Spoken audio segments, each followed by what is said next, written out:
As the title implies, I have spent the last decade of my life working in a tribal jail.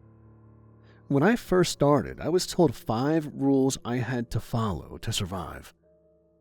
These rules weren't for handling inmates or dealing with life as a CO. They were for how to survive the paranormal. I thought it was all bullshit and superstition. I could not have been more wrong. The first thing I noticed about this facility, it borders the start of a dense, ominous forest. When I arrived for my interview, I stepped out of my car and looked at the trees and hills behind the facility. It looked like they went on forever. The view was serene, and if I didn't know better, I would have thought the buildings in front of me hosted retreats and camps. The razor wire, however, quickly ruined the illusion. After my interview, it took me about 3 weeks before I got the call offering me the job. I came in for my orientation on a Wednesday. It was all the normal onboarding stuff: HR forms, uniform, and equipment issuance, facility tour, meeting my supervisor, and getting my training schedule. I got assigned to the graveyard shift, working Friday to Monday from 2100 to 0700 hours. Not the ideal schedule, but I was the newbie, can't really complain. I was told by the jail administrator, the warden if you will, that I was to report for my first day that Friday. I walked into the briefing room at 20:30 on the dot and took my seat. "Hey, you the new guy?" A deep, gravelly voice from in front of me said. "Yeah, that's me." I looked up to see a man standing in front of me. He looked like he was in his mid-20s, about 6 foot even and slim but well built, wore a plain black hat and had a nicely cropped beard. He looked at me with piercing green eyes, seemingly looking into my soul. "I'm Jay," I said. "I don't care.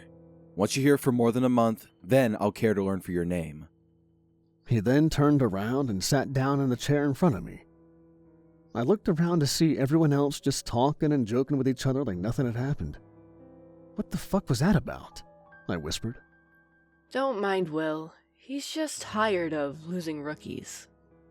A soft voice to my left said. When I looked over, I saw a woman sitting next to me. I'm Val. It's your first day, right? She said, extending her hand for a handshake. "Jay," I said. I shook her hand.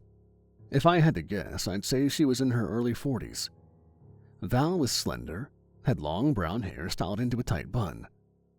"Yeah, it's my first day. I had my orientation on Wednesday." What'd you do before this? "I worked security." Nice. Have you worked graves before? "Yeah. I actually was on graves before coming here, so hopefully the adjustment isn't too bad."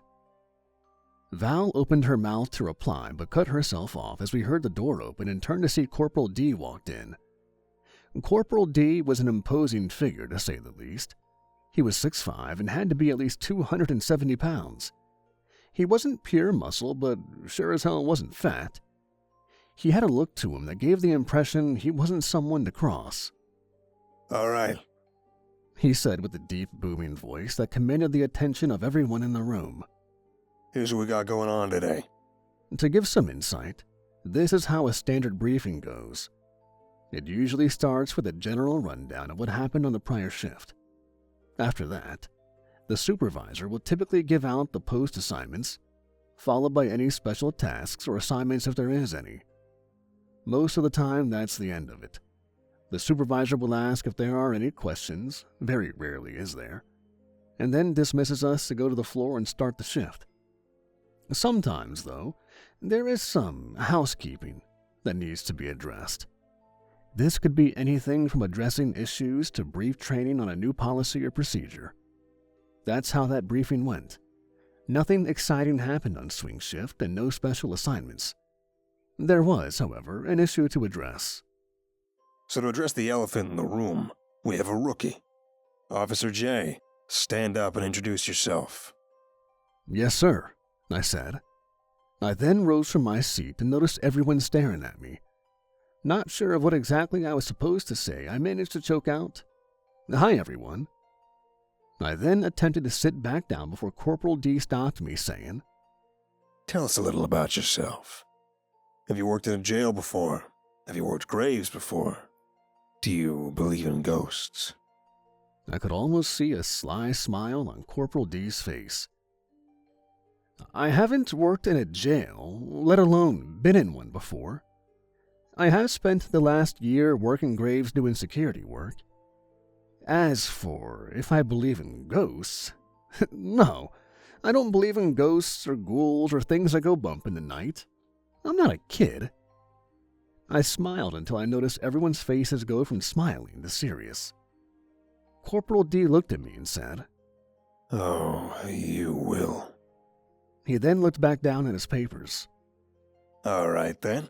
Everyone has their assignments. Officer J and Officer Will, stay behind.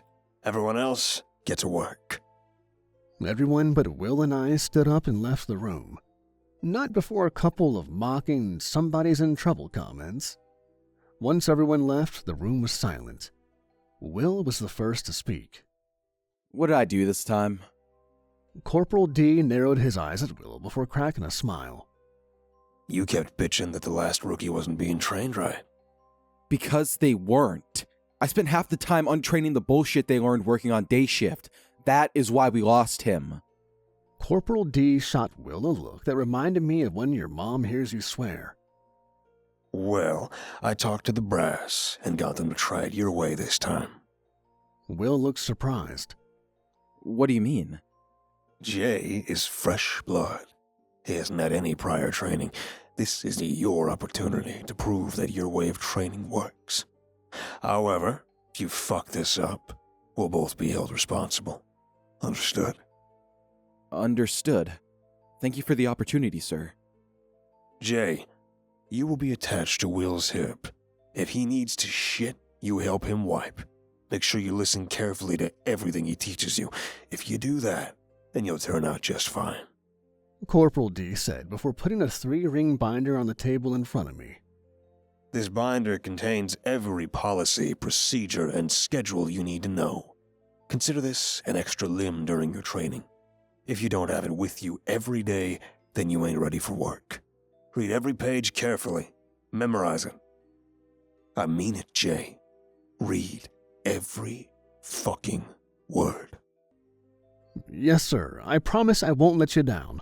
I'll read it on my weekends if I have to. I hope not. I have you and Will work in general population tonight. Get acquainted, and don't be afraid to ask questions. Even the stupid ones.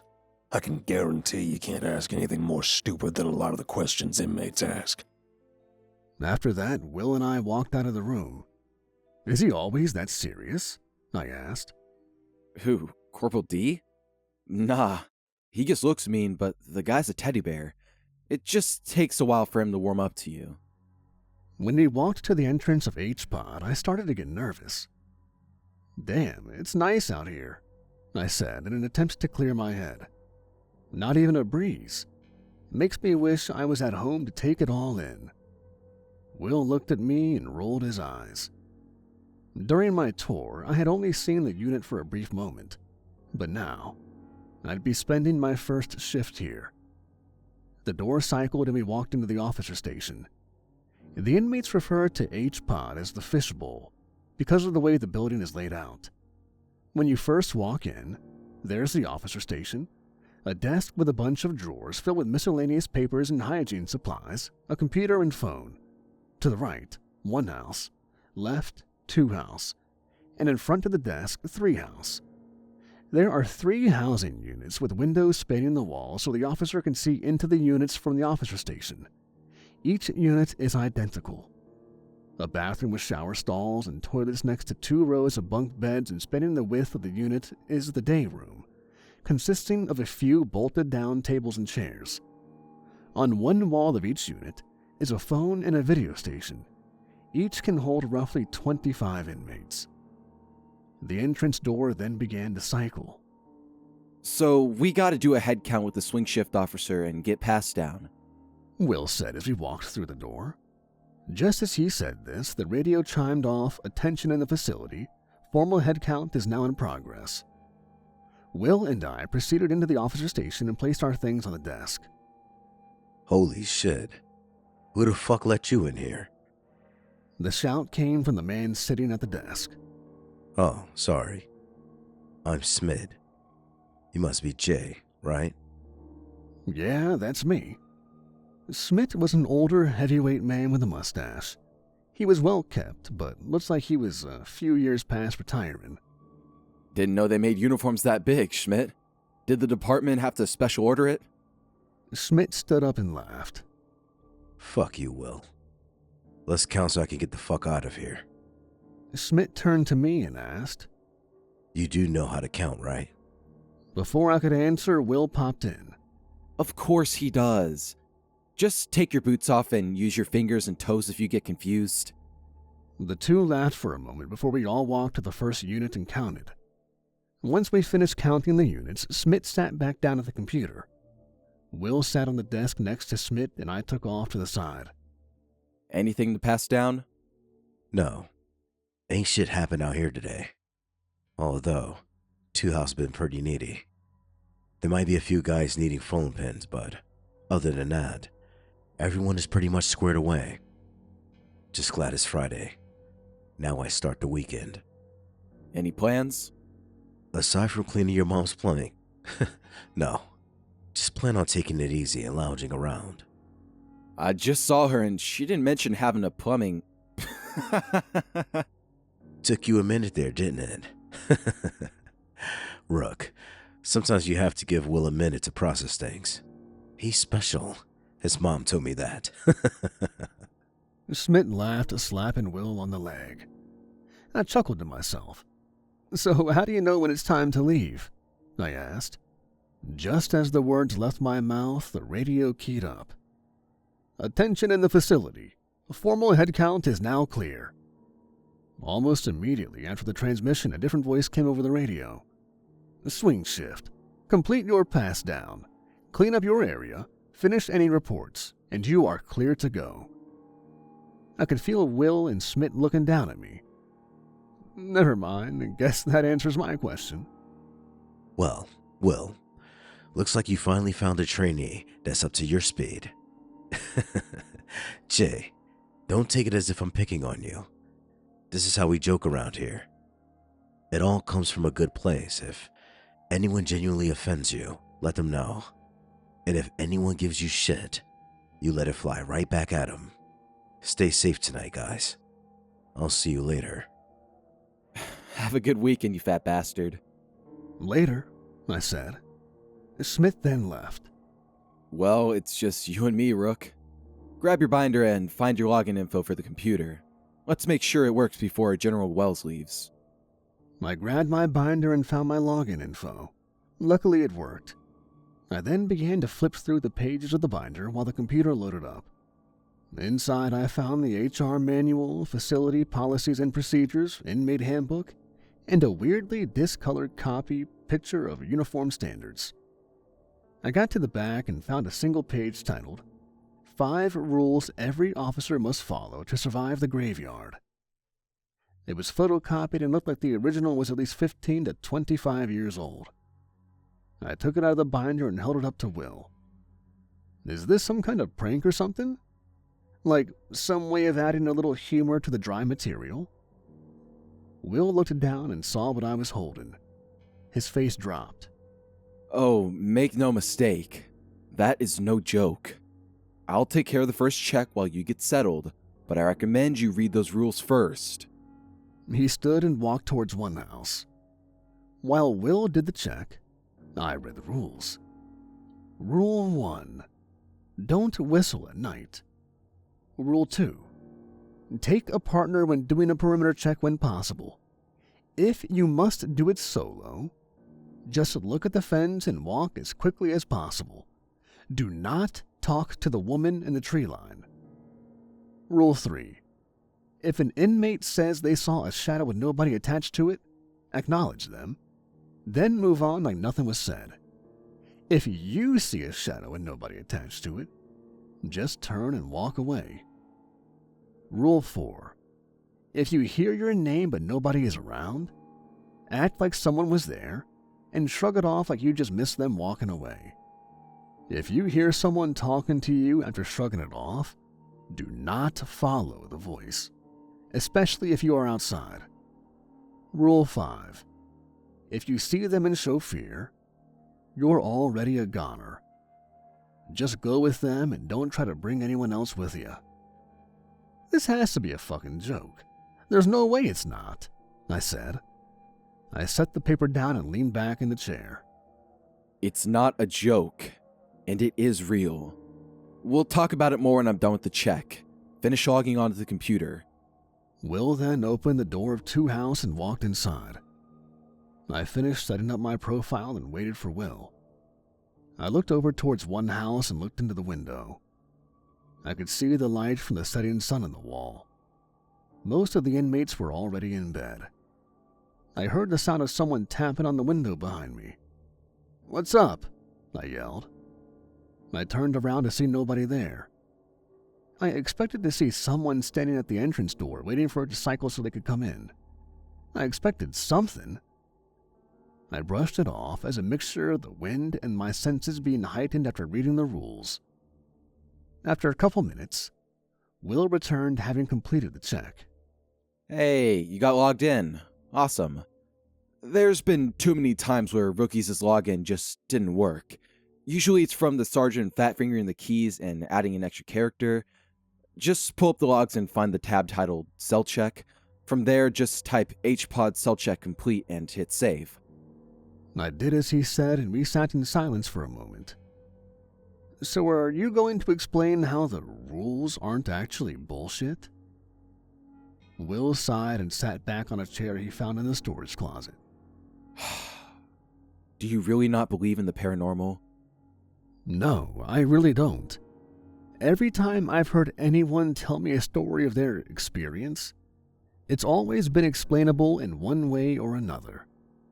Have you experienced anything you couldn't readily explain? Honestly, no, I haven't.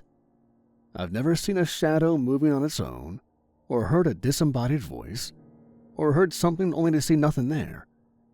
It's not like I'm closed off to the idea of it. I just haven't experienced anything that has definitely proven it to me, and I'm not about to go searching for it either. Will eyed me curiously. I could tell he was trying to read me, and I don't blame him. I was doing the same to him when he talked. So you didn't hear the woman tapping on the entrance door window? You mean the wind? It must have blown something at the door or something. You know damn well there's no wind. Wasn't it you who pointed out how there wasn't even a breeze earlier? Yeah, I said that, but it's been a while since we were out there, I said. I then turned to face the door and looked at the treetops in the distance. After a minute of staring at the trees and not seeing them move even in the slightest, I turned back to Will. It could have been a random breeze that popped up and blew something. Yeah, sure, Will said, a tinge of annoyance in his voice. He turned in his chair to face me and leaned forward, looking me in the eyes. Listen, I've been working here for about 3 years now. For the last year, I've been a trainer. In that time, I've had a hand in training about 10 rookies. Each one of them started on day shift and were sent to me after a month or two. You are the first I've gotten fresh. I will say this one time. If you listen to me and follow what I teach you to the letter, you will survive. I could see a mixture of passion and pleading desperation in Will's eyes when he said that to me. How many of the rookies you've trained are still here? Will sat back in his chair and sighed. After a moment of silence, Will said, About 5. 5? How the fuck did half of the rookies you trained quit? I never said they quit. Then what happened to them? Will looked at the computer before saying, They didn't follow the rules. Will's voice was solemn, and I could tell he wasn't telling me everything. Listen, you aren't ready for those stories. It's your first night. We'll get into that later. For now, focus on learning the job, and when you're ready, I'll tell you. You can't just drop this on me and then tell me I'm not ready and move on. How am I supposed to... not make the same mistakes as those 5 if I don't know what they did? Will scowled at me. His tone changed from helpful to serious. All you need to know right now is that they didn't follow the rules. Drop it. I'm serious. Learn the rules and follow them. He barked before turning and walking into the bathroom. Yes, sir, I said as he walked away. I was curious about what happened, but knew better than to press it on my first day. As I sat at the desk, I could hear the sounds of snoring and toilets flushing in the units. I opened the binder and put the sheet with the 5 rules back in its place. I skimmed through the employee manual when I heard the bathroom door open. Hey, Rook, it's time for a check. Let's go. Just like with head count, follow behind me. We then walked through the first unit. Once inside, I heard the door close behind me and I quickly caught up with Will, who was a few feet in front. We walked down the aisles, and as we were going into the bathroom, I heard what sounded like the unit door cycling. I looked at Will, who shrugged and kept walking. When we went to exit the unit, the door was secured. We exited and finished the rest of the cell check. As the night went on, that's how it went. We'd do a cell check and sit back down and talk about the job. Will would explain how to do certain things and what he has found works for him and what he sees work for others. Sometime around 0500, Will sat back in his chair and looked at the ceiling. I think we've gone over enough work-related BS for the night. Why'd you take this job? Honestly, I needed the money. Will laughed. At least you're honest. Most guys spout off some bullshit about helping the community or wanting to make a difference. Some of them really did mean it, but the majority of us just needed a job or needed to make some money. I was kinda taken aback. Here I thought I took this job for selfish reasons and assumed everyone here wanted to be a part of the change. It was a little bit of a confidence booster knowing this. I think Will could see this on my face. In the end, it doesn't matter what brought you here. At the end of the day, you showed up. In my book, there's no selfish or noble reason to work in this field.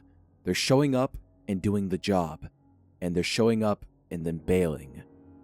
That definitely helps my psyche a little, not gonna lie. When I started working security, everyone had the same precedent for taking the job. The money wasn't good by any stretch of the imagination, but it was there. Yeah, that sounds about right. Security is shit work and even shittier pay.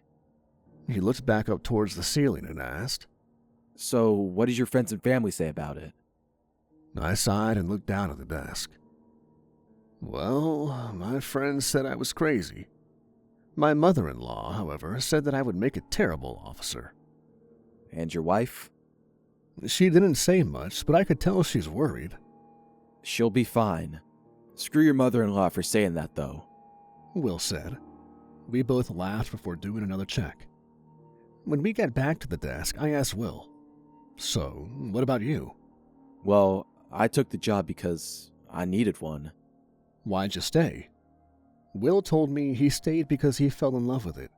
He loves the people he works with, and the pay isn't bad either. He said all this while nudging me with his elbow. After an hour, Will and I were sitting at the desk. While I was reading over the set of the 5 rules, I heard a loud yell saying, "Help me," followed by incoherent screaming coming from outside. It sounded like a female voice. What the fuck was that? You heard that too? Hang on. Will reached for the phone and called control. Hey, are you guys having fun without us? We just heard someone screaming, "Help me," from outside. I thought it was someone fucking around and finding out. You sure you didn't hear it? His face went pale. Yes, I know the rules. Just let me know if anything comes of it. Will then turned towards me. They don't know what the fuck that was. From right at the H-Pod entrance door, we could hear tapping. A.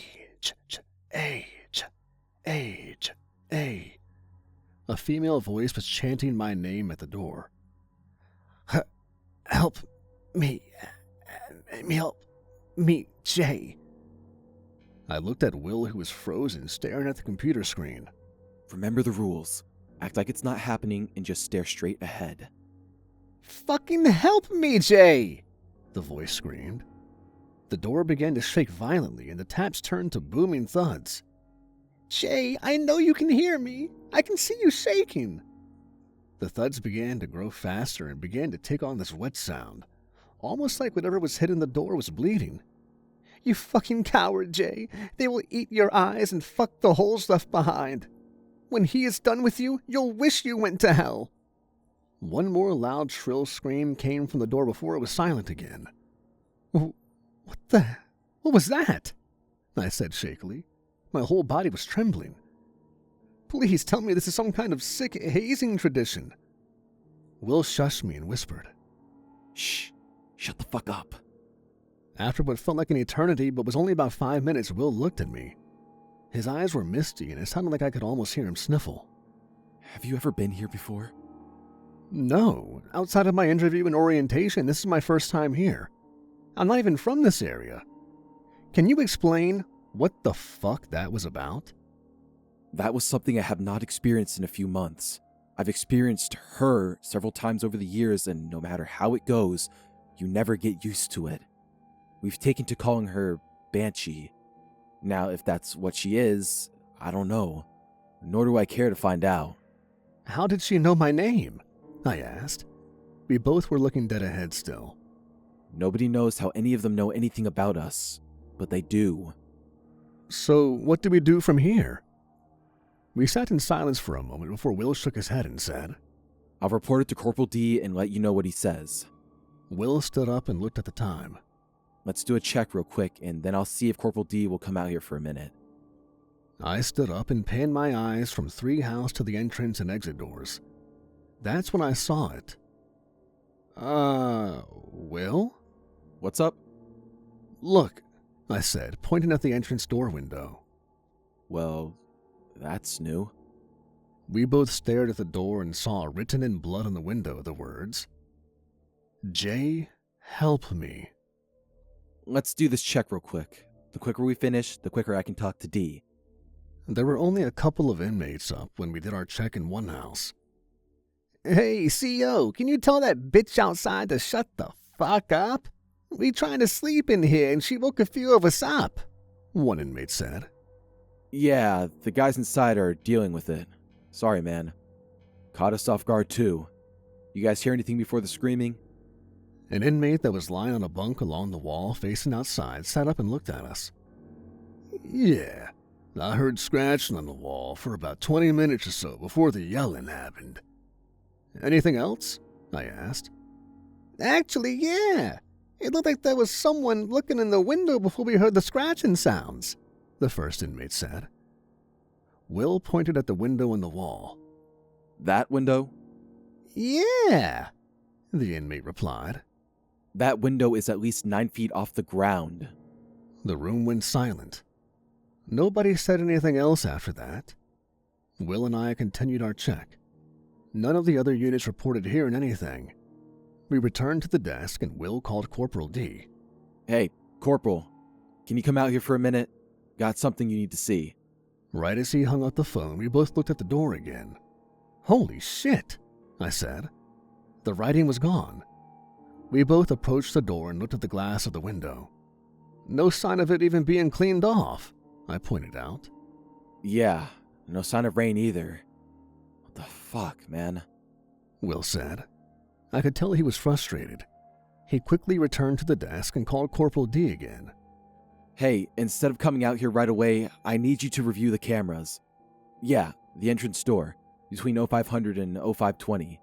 Tell me if anyone approached it or cleaned the window. "Hey, Will," I said. I gave the window a further inspection. What I initially saw gave me the chills. The same layer of dust was on the window with no signs of anybody touching it at all, let alone signs of someone writing on it and then cleaning it off. What's up, Jay? I turned to look at Will. When I made eye contact with him, his eyes went wide. "Doesn't look like..." I froze when I saw his expression. "What?" Will didn't say a word, but pointed back at the window. When I turned back around, I saw it. What the actual fuck? There wasn't anyone on the other side of the door, but something was writing on the window. J was the first word finished. It took a minute, but we both watched as the words were written. J will die. When I looked closer, it was unmistakable. It was written in blood. Just then the phone rang. Will picked it up. H-Pod, Officer Will. I walked back to the desk. Though I couldn't make out what the voice on the other end was saying, it sounded panicked. Will's face went pale. Understood. I'll let him know. He hung up the phone and looked back at the window. We haven't experienced this before. Unexplained knocks, shadows moving, disembodied voices, sure. But this? I haven't seen writing inside the fence before. What do you mean by inside the fence? Most of those rules are for when you're outside on perimeter check. I've seen my fair share of weird and unexplainable shit here, but nothing like this. Will said, not taking his eyes off of the window. He composed himself and looked back at me. So a bit of bad news. I can promise you, nothing is worse than seeing your name written in blood 2 different times, I joked. Well, we're gonna have to stay behind for a debrief with Corporal D. Just then, I saw a flash of light come from outside the door. Once my eyes readjusted, I could see Corporal D standing there with the camera. Holy shit. I've heard stories from back in the day when this would happen, but they always said the evidence disappeared before they could collect evidence. Corporal D said while he was walking through the door. He pulled out a collection kit and took a sample of the blood. Hopefully this comes back with something. Maybe then we can get some answers. What do you mean answers? I asked. Need to know basis, Rook. And trust me when I say, you probably don't want to know. Will's right, kid. If you need to know, you'll get an update. Corporal D walked up to the desk and saw I had the rules sitting on top of my binder. Oh, good. You're learning the rules. He looked at me with a grin. So, you still not believe in ghosts? I can confidently say I am not sure at all anymore, I said smugly. Listen here, smartass. Let's see if that opinion changes. He looked at Will now. I'm going to steal your rookie for a little bit. Will looked at Corporal D, then at me and said, Sounds like a plan, sir. I then followed Corporal D up to control. What's going on, sir? I asked. I grimaced as the words left my mouth, realizing I should have just kept my mouth shut. You'll see, he replied. When we got to control, I could see the camera viewing H-Pod was up on one of the screens and it was paused at 04:55. Have a seat. I sat down and watched the screen as Corporal D hit play. I watched as Will and I could be seen at the desk and all the inmates in the units were sleeping save for 1 or 2. After a minute of nothing, I saw it. There was a dark shadow-like mist that formed just outside the wall to one house. It morphed into a humanoid form and appeared to climb the wall before seemingly peering into the window of one house. It then disappeared before reappearing outside the entrance door. What the fuck? I said. Just then, I could hear the screaming and yelling. The shadow appeared to slightly lose shape with each scream. The camera switched to the interior view. I could hear the tapping on the glass. It switched back to the view with the shadow. Then it happened. The door bowed with each bang. I watched as red blotches appeared on the glass of the window. Then, silence. I looked closely in disbelief. No fucking way. The shadow reached an arm up to the window and began to write. But from the camera, it was different. I could have sworn it wrote, "Jay, help me," but when I looked at the footage, it had changed. It said, "You could have stopped this, Will." The shadow disappeared right after the writing stopped. That's weird, I said, confused. What do you mean? When we first saw it, the writing said, "Jay, help me." Not that. Corporal D looked shocked. He quickly picked up the phone and called Will. Hey, Will, what did the writing on the window say? The first time, not the one I got a picture of. Corporal D looked back at me. I was still watching the footage. Will and I got up and did our check and the writing just vanished. I looked back to the camera that viewed the desk. It was then that Corporal D's words rang in my head. Oh, good. You're learning the rules. I remember putting that paper back into the binder. Actually, I know that I did. I watched as the shadow appeared at the desk. Corporal? He snapped his attention to me. You may want to see this. He hung up the phone and we both watched as the shadow opened my binder and took out the paper with the rules on it and placed it on the desk. Wow, Corporal D said. We continued to watch as the shadow disappeared again. Corporal D switched the camera back to the view of the door. The shadow didn't reappear this time, but the words "Jay will die" spelled themselves out on the window. And now we are all caught up. What did Will say was written the first time? I asked. Same shit you said. So let me ask you again. I cut him off. Yeah, I'd say it's safe to say I believe now. Corporal D laughed and patted me on the shoulder. Didn't think something would happen this soon. Sorry you had to go through this on your first night. Just get back to your post. Tell Will there's no need for a debrief after shift. Thank you, sir. I will deliver the message, I said, standing up. As I walked out of the room, Corporal D told me, Oh, and Jay, don't quit on us now. Sir, I said with a smile, I, quite literally, can't afford to. So I guess I better get used to this kind of shit. When I got back to H-Pod, Will was sitting at the desk. How'd it go? You definitely need to see that footage. Oh, I plan on it. Hey, when the daywalkers get here, we'll just leave this out of our pass down. They don't understand, and I don't feel like explaining my sanity. I just nodded my head in agreement.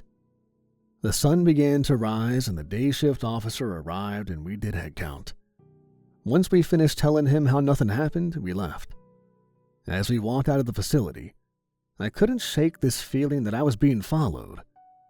When I got into my car and looked out the windshield, I thought I saw a woman standing in the tree line, staring right at me. Remembering Rule 2, I turned my car on and drove home. About 3 months after my first shift, I was all trained up. I was posted as a roamer for my first solo shift. I say solo because I wasn't actually on my own, technically. When you're posted as a roamer, you have a partner. When I was in training, I was always with Will, so technically I was his partner. This is because, as the rules state, you have to bring a partner with you whenever you do a perimeter check or go outside the fence line.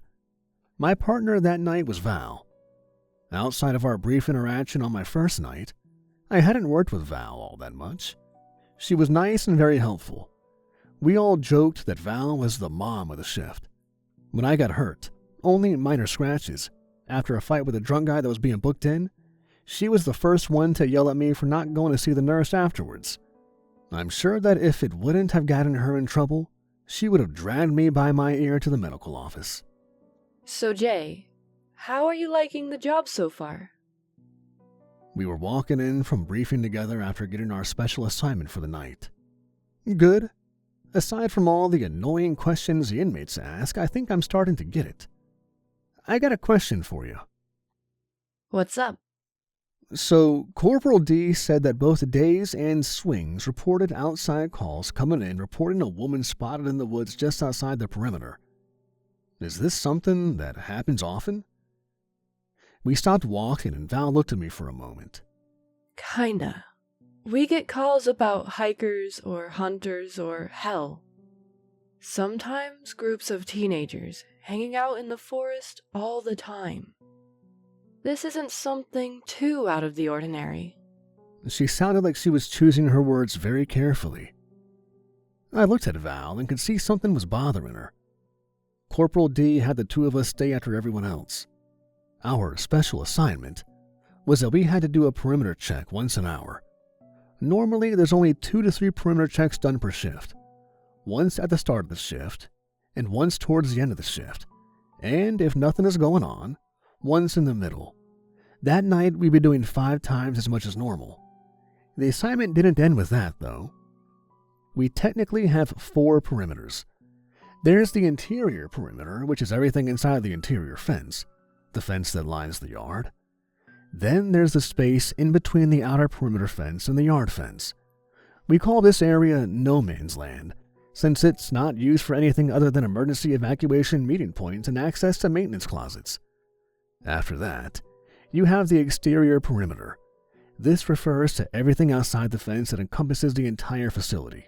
Normally, when we do a perimeter check, we start with an interior perimeter check. This is done by checking the recreation yard and interior fence, making sure the fence has no signs of damage or tampering, and checking the entire yard for contraband and/or hazards.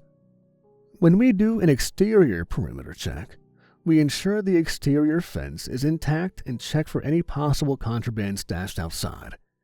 Usually, these are the only checks done, but we were tasked with checking the fourth perimeter once every 2 hours as well. This is a fence that is about 100 feet into the tree line. It serves as a barrier separating the outer perimeter of the facility from the residential area and about 3/4 of a mile behind the tree line. Unlike the interior and exterior fence, this one doesn't encompass the property. Instead, it's in an L shape and is only about 1,000 feet long in total. It's only accessible on foot through roughly carved trails that line the fence. During daylight hours, it's a beautiful hike through the forest. When the sun is out, the thick tree canopy provides a pleasant balance between shade and visibility. Don't get me wrong, the forest surrounding the jail has an eerie feeling to it. Regardless of the time, you always feel like you're being watched or followed. At night, it's straight out of a horror movie. Without a bright flashlight, it's impossible to navigate since the tree canopy blocks any ambient moonlight. During my training, Will only showed me this fence line one time, and that was when the sun was out. "Hey, you okay?" I asked. Yeah, why? Val was normally very chipper and talkative, but after hearing what our assignment was, she was acting off. "Just seems like this assignment is bothering you. Normally you'd be talking my ear off about the weekend, but you haven't said much since briefing." I'm fine, Val said. Her tone was uncharacteristically short.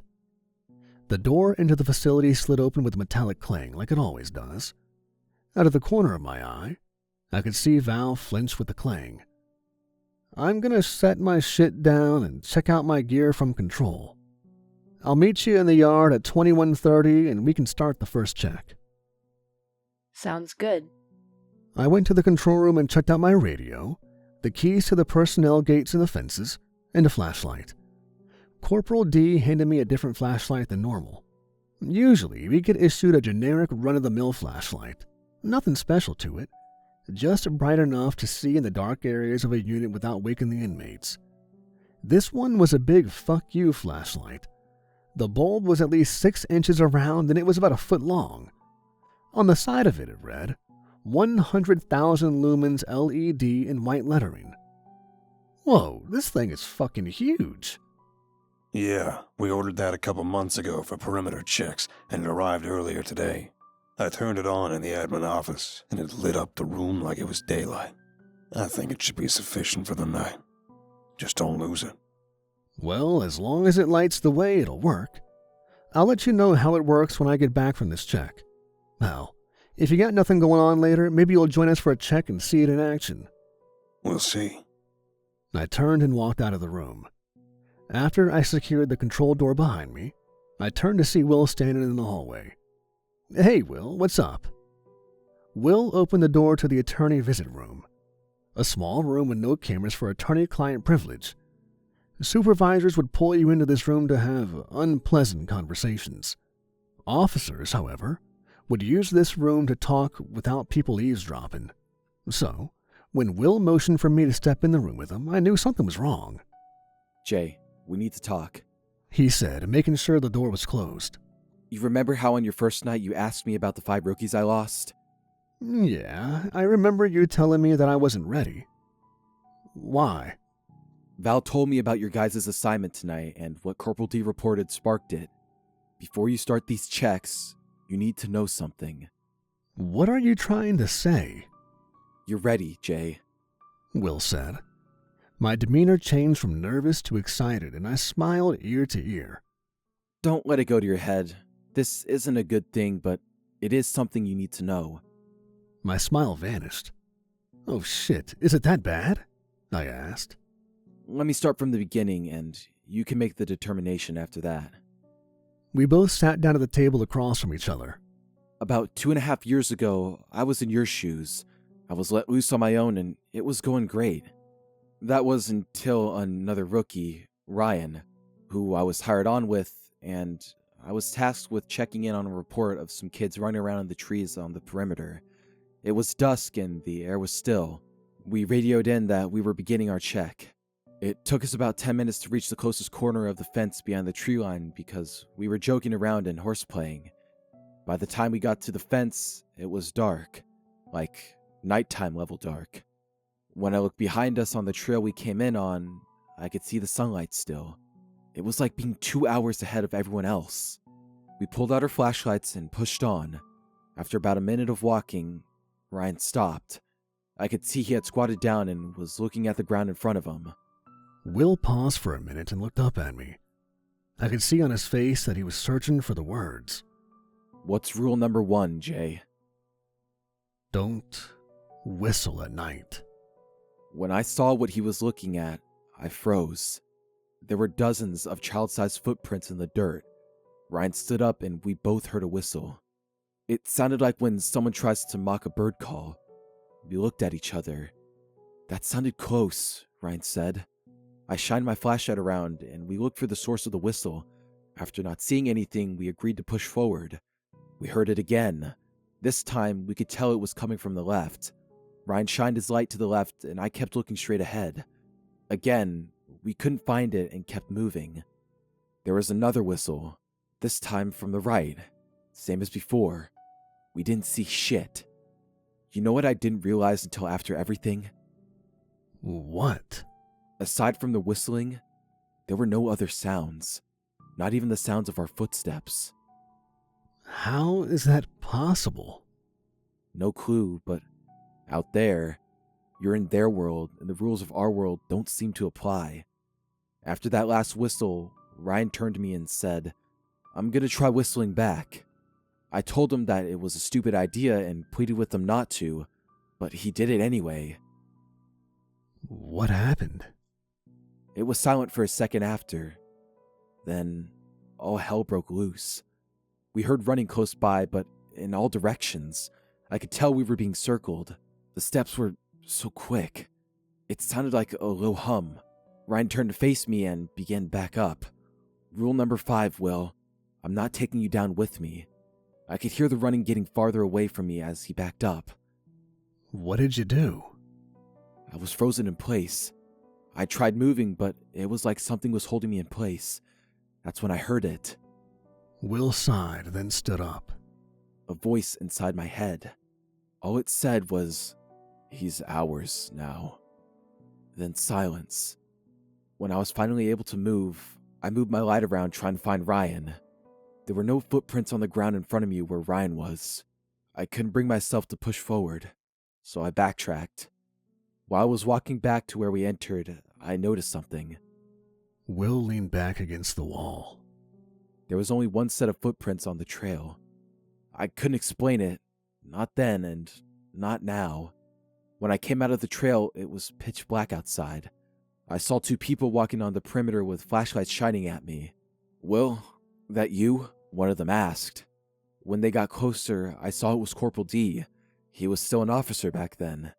They walked me back inside, and that's when I found out it was midnight. When Ryan and I walked out there, it was 2000 hours. We had been gone for 4 hours, but it only felt like 30 minutes. They asked about Ryan, but all I could say was, they took him. Will stepped up to the table and leaned in close to me. Remember the rules and follow them, Jay. 3 of the 5 rookies I was talking about all fell to the same fate. Learn from them. From me. I won't, Will, I promise, I said. He nodded at me and we walked out of the room. When I looked at my watch, I saw it was 21:30. Shit, I gotta go meet up with Val in the yard. It's time for the first check. I split away from Will and began to walk out towards the yard. Stay safe. Let me know how it goes if you come back, Will said with a smirk. When I got through the door leading out to the yard, Val was already checking the fence. Look who decided to show up. I radioed to control that we were beginning the interior check and caught up with Val. Sorry, I was talking to Will. We finished the interior check and I keyed into the personnel gate. So, he told you about Ryan? I swung the gate open and we walked into no man's land. I called in the end of the first check and the start of the second. Yeah, I whispered. You okay? She asked. I locked the gate back up and we began to walk along the interior fence. I know it's a lot to take in, but don't let it get to your head. I need you on your shit tonight. I'm good, I promise, I said. I started to get this feeling of being watched the closer we got to the tree line. I turned on the flashlight and shined it at the exterior fence. Holy shit, Corporal D wasn't kidding. This thing is like having sunlight in your hand. No kidding. It's almost too bright. Val was right. When I pointed the light at the chain link fence, it reflected off the metal almost to the point of not being able to see past the fence. We walked in silence for a couple minutes before I was frozen in my tracks. I heard what almost sounded like whispering coming from just beyond the fence. Did you say something? No. Why? Val stopped a few steps ahead of me before turning around. Could have sworn I heard someone talking. Let's keep going. Yeah, the quicker we get back inside, the better. I'll keep an ear out. While we were walking, I could hear the wind blowing through the trees and crickets chirping in the bushes. Once we finished the second check and walked through the last gate and out the exterior fence, all the sounds vanished. It was like walking through a portal. I radioed control that we were starting the final two checks and we started walking. After about 2 minutes of silence, I looked at Val. You hear that? No, what are you... She stopped herself mid-sentence. What the fuck? Yeah, I know. When we stopped walking, I noticed that we had finished the exterior check. I know this is probably the last thing you want to hear, but all we have left is the back fence. I looked at my watch to make note of the time. It was 21:45. I turned my flashlight to the tree line and about 15 feet in front of us was the trailhead. Fuck it, I sighed, before radioing to control that we were entering the trail. Let's get this over with. We entered the trailhead and I kept the light pointing straight ahead. Even with how bright the lights seemed outside the trail, we could only see about 10 feet in front of us. It was like there was a black sheet being held up at the end of the beam. As we walked along the trail, my eyes kept panning to the ground looking out for little footprints Will told me about. But there was nothing there. What's that? I said, as I saw an orange landscaping flag on the ground. Written on the flag was confirmation code 36021. I had Val write down the code. Let's leave this here. Something tells me taking anything from here is a bad idea. No argument here. Wonder why it's here, though. I've been through here a bunch of times and have never seen it before. Looks fairly new. I'll ask Dee about it when we get back. We continued walking until we popped out of the trees at the other end of the trail about 20 minutes later. Well, that was uneventful. Don't get cocky. We still have more of those checks ahead of us. What time is it? I looked at my watch. Strange. My watch says 21:45. How is that possible? We've been walking for at least half an hour. I radioed control that we were done with the final check and that we were heading back in. Jay, Val, switch to channel 3 on your radios. Corporal D's voice came through. I looked at Val, shrugged, and we both turned our radios to channel 3. Jay, radio check. Val, radio check. Good copy on both. You guys actually need to do your checks. Corporal, we did. We've been walking for like half an hour. There's no way. Jay just radioed saying you just got to the trailhead. I know you might not want to be out there, but if you aren't lying, do you have anything to report? Yes, sir. I found an orange landscaping flag. An orange landscaping flag. Anything special about it? We have contractors that leave them behind all the time. Written on it was confirmation code 36021. There was a long pause before the radio keyed up again. Go back to Channel 1 and meet me in control. We switched out radios and checked in with control before heading back into the facility. When we got to control, Corporal D was sitting at his desk. I need to know exactly what happened on that trail. We entered the trailhead and just kept walking. About halfway through, I saw the flag and had Val write down the number. We walked for another 10 to 15 minutes before we exited the other end of the trail. Then there was nothing else to report. No strange sounds or anything out of place. No, we didn't see anything, and it was dead silent. That was the only weird thing. There was no ambient noises at all. Only thing I heard was our footsteps. And you, Jay? Same.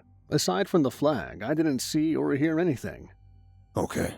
Well, you got another check coming up here soon. Luckily for you, it's only the exterior check.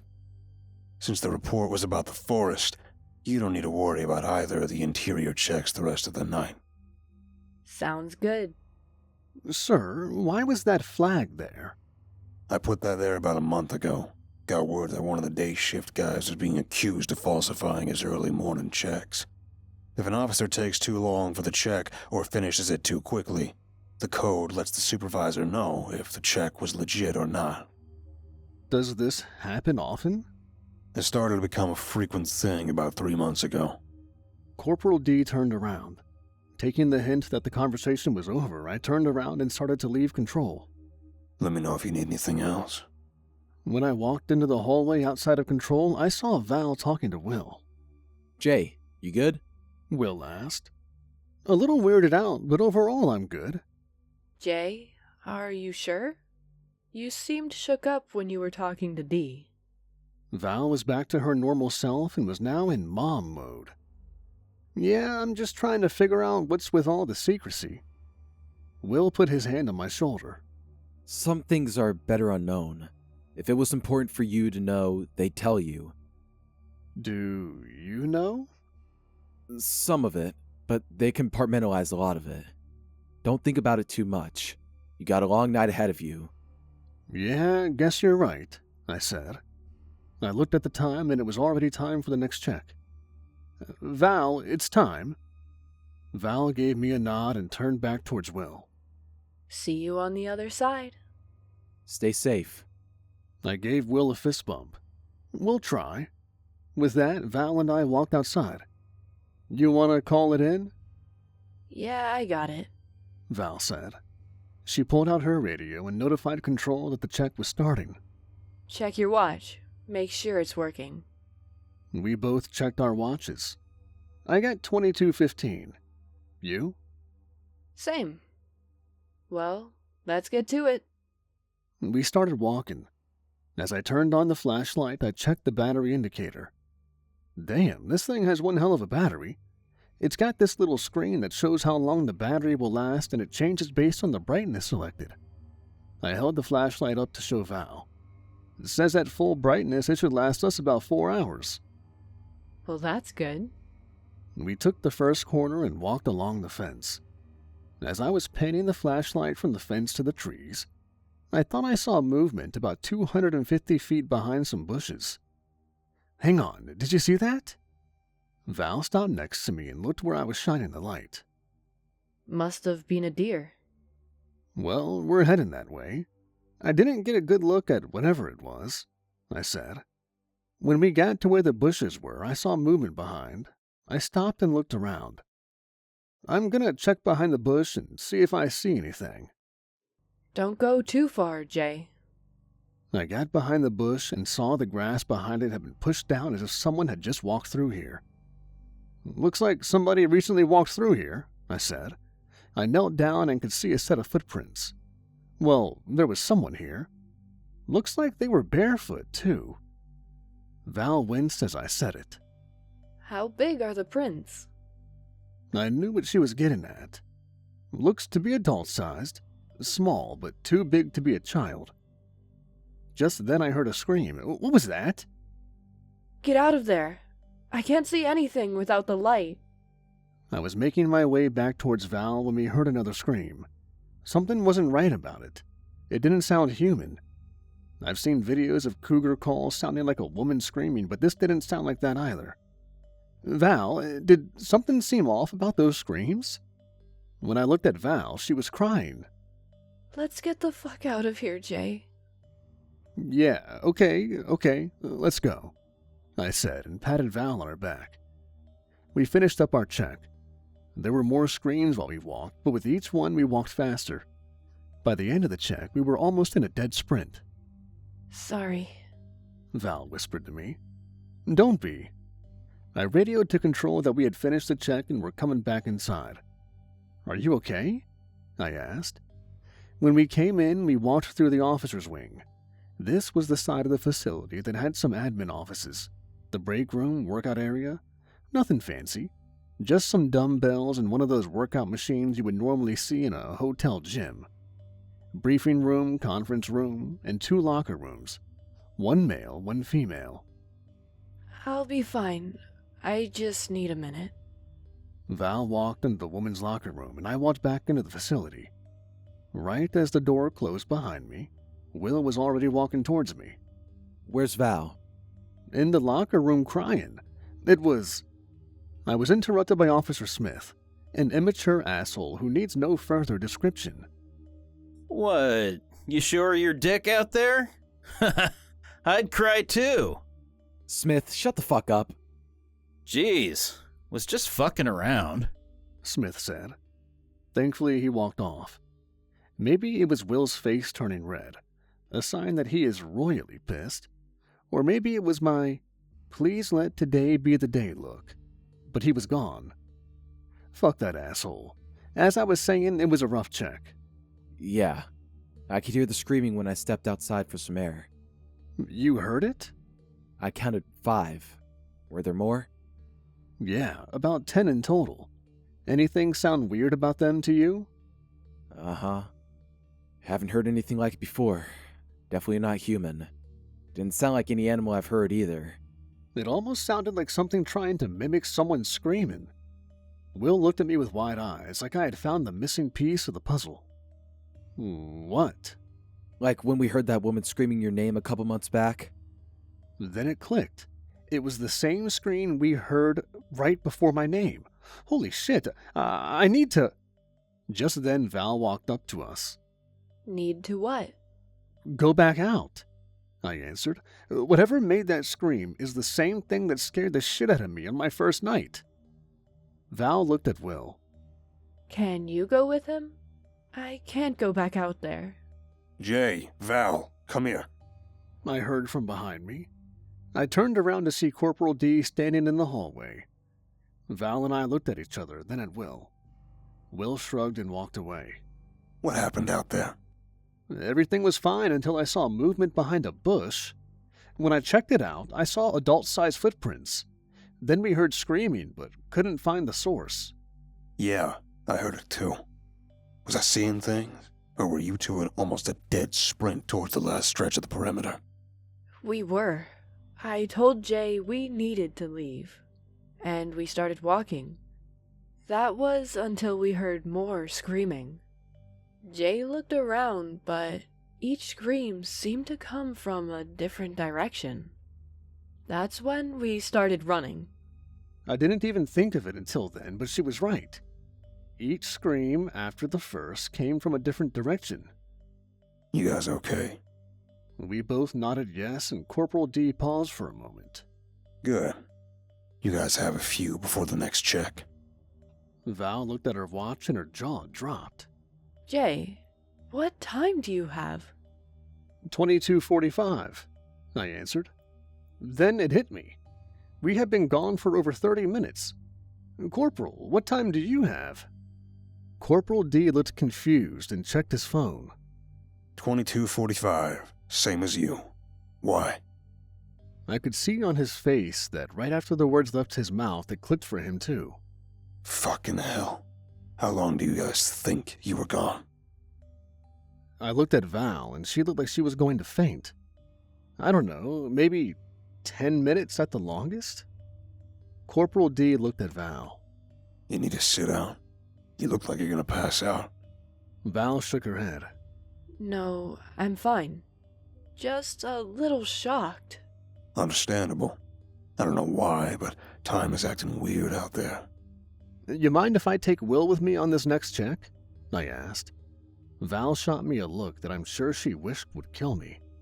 I don't care, as long as there's two of you going. Thank you, sir. I'll let him know. Corporal D turned and walked away. Sounds good. Be safe. Once he was gone, I looked at Val. Sorry, I know you wanted to be the one to ask. I panicked after the whole time issue. There's an unspoken rule at my facility. If you or your partner want to switch tasks or post with another officer, the officer that initiated the request is the one who asks. So for me to ask on Val's behalf, especially as a rookie, could be taken as disrespect. I wasn't trying to disrespect you. It's fine, Jay. I know you didn't mean anything by it. Val punched me on the shoulder. Besides, I already called him before I walked back here. She smirked at me and walked towards intake. Be careful out there, she said, looking over her shoulder as she walked away. Just then, Will walked up to me. You ready? Yeah, let's go, I said. I notified control, then Will and I walked outside. What time you got? Will pulled out his phone. I looked at him with wide eyes. We weren't allowed to have our personal cell phones with us while on duty. D approved it. I wouldn't snitch on Will for something so minor compared to what we were dealing with outside. You know I wouldn't say anything. Now I can't slip you shit for it. I got 2250. Will said. I watched as he turned the stopwatch feature on. Does your watch have a stopwatch? Yeah, I got 2250 as well. I turned on my stopwatch. You ready? Ready as I'll ever be. I checked the battery of the flashlight. All right, battery says it's got about 3.5 hours. Will nodded and we started walking. As we rounded the first corner, Will stopped. Hey, shine that light over here. He was pointing to the right at the tree line. I did, but didn't see anything. What's up? Thought I heard something. Maybe I'm just paranoid. Maybe. Keep it up and I'll have to throw you in with the rest of the crazies. I gave him a nudge on his shoulder. Let's keep going. Ha ha ha. Very funny, Jay. Just keep an ear out. We walked for another 20 feet before I saw something lying on the road up ahead. What is that? Once we got within 10 feet of it, we both froze. No. There's no way. Ryan! I grabbed Will by the back of his vest when I saw he was beginning to run towards the figure laying in the road. Will, stop! We don't know if it's actually him. Fuck! Will screamed. He was breathing heavily and I could see he was tearing up. Just then, the figure started to move. What the fuck, man? We began to inch closer and I could see the figure better. There was no mistaking the uniform hanging off the sunken frame of the body lying there. Call it in, I said. Will reached for his radio, but as he was putting it to his face, the figure spoke. Help me, please. As the last word left his mouth, I heard Will drop his radio. Will.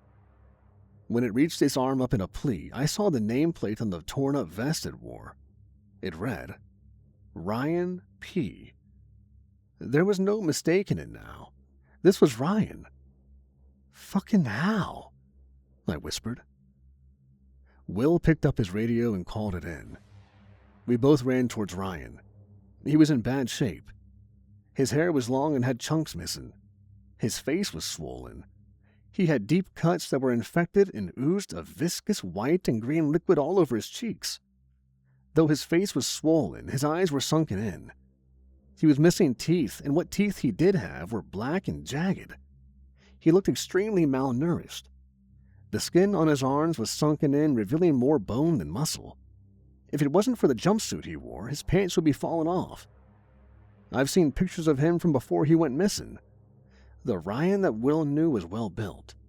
He had neatly cut hair, he styled a high and tight haircut, and was clean-shaven. The figure in front of Will and I was not the Ryan everyone knew. Corporal D arrived a couple minutes later, and upon seeing Ryan's condition, promptly vomited into a bush. Holy shit, is that? Will cut him off. It's fucking Ryan! Get a fucking medic now! Corporal D hurriedly pulled out his phone, almost dropping it, and made a call.